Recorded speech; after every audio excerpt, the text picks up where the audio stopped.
Hello everyone, welcome back to my channel.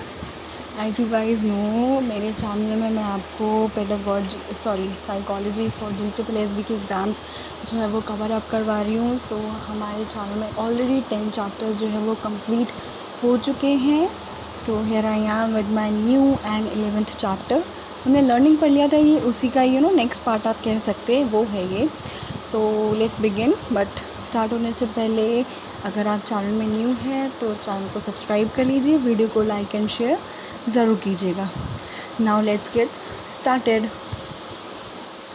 जो आज का हमारा चैप्टर है that is errors of learning. Last chapter में हमने पढ़ा था लर्निंग, अब यहाँ पे एरर्स ऑफ लर्निंग. लर्निंग में क्या क्या गलती होती है. ऑब्वियसली हर कोई एकदम सही तो एकदम सीखने जाता है, एरर तो वो करता ही है, ये हर कोई करता है, नॉट जस्ट अ चाइल्ड, अब बड़ा भी, कोई अडल्ट भी.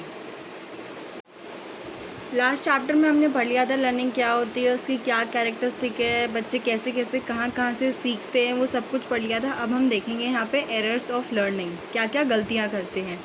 सबसे पहले ये जो होती है ये कॉमन है, एरर करना लर्निंग में ये कॉमन बात है, कोई एक बहुत बड़ा कोई इशू नहीं है. So this is very common, हर कोई करता है. It's a part of learning है. विदाउट एरर्स बच्चा नहीं सीखता ढंग से. बोलते हैं ना कि गिर गिर के बच्चा चलना सीखता है, तो it's a part of learning. Errors जो है वो पार्ट ऑफ लर्निंग है. हाईली यूज़फुल भी होते हैं ये. अब बच्चा गलती ही नहीं करेगा तो हमें पता कैसे चलेगा कि वो कहाँ सही कहाँ गलत है. अब गलती करेगा तभी उसको पता चलेगा.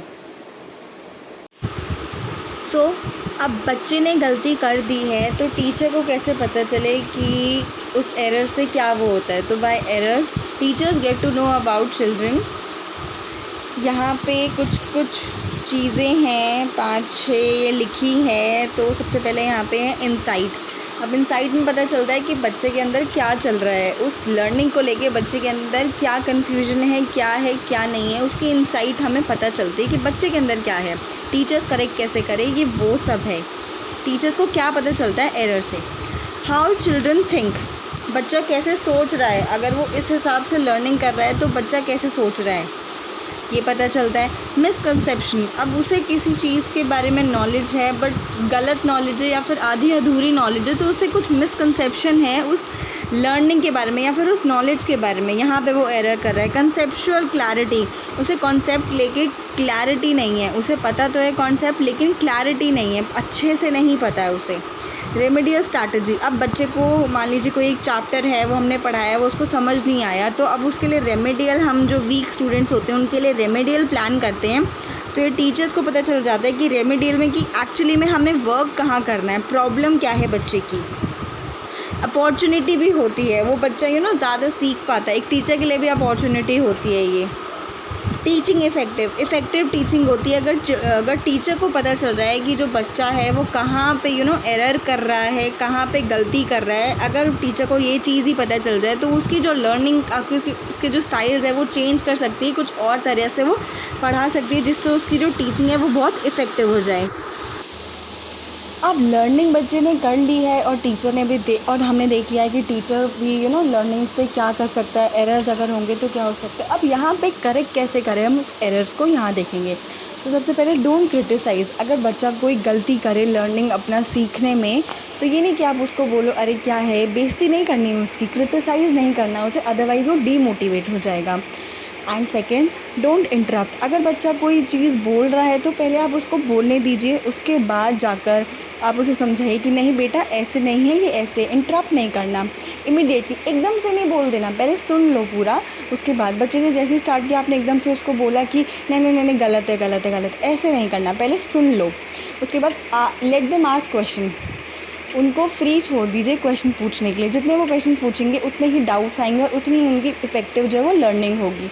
Give chances to student, chances दीजिए उन्हें क्वेश्चंस पूछने के, जो भी डाउट्स है वो सारे पूछने के. इन सब से टीचिंग एंड लर्निंग दोनों ही इफ़ेक्टिव होगी. आप उसको डायरेक्टली भी नहीं, इनडायरेक्टली भी बोल सकते हैं. अगर बच्चे को बुरा लगे तो आप उसको डायरेक्टली करेक्ट ना करें, इनडायरेक्टली भी आप उसे करेक्ट कर सकते हैं. तो ये था हमारा छोटा सा चैप्टर जो एक लर्निंग का ही पार्ट था, that is your errors of learning. हमारे यहाँ पे 11 चैप्टर्स जो है वो कंप्लीट हो चुके हैं। आप बाकी 10 चैप्टर्स भी ज़रूर देखिएगा एंड प्लीज़ चैनल को सब्सक्राइब कर लीजिए, वीडियो को लाइक एंड शेयर ज़रूर कीजिएगा। एंड हाँ, अगर आपको PDF फॉर्म में सारे चैप्टर्स की फॉर DSSB एग्ज़ाम्स या फिर और भी टीचिंग एग्ज़ाम से रिलेटेड आपको सारे चैप्टर्स चाहिए, सो आप नीचे दिए गए डिस्क्रिप्शन बॉक्स में जो नंबर है वहाँ पर आप कांटेक्ट कर सकते हैं, मैसेज कर सकते हैं, वहाँ पे आपको सारी डिटेल्स मिल जाएंगी। सो बने रहिएगा हमारे इस चैनल के साथ एंड चैनल को सब्सक्राइब करना बिल्कुल मत भूलिएगा। अपने फ्रेंड्स को भी शेयर कीजिएगा जो कि DSSB के एग्ज़ाम्स के लिए प्रिपेयर कर रहे हैं। Thank you for watching.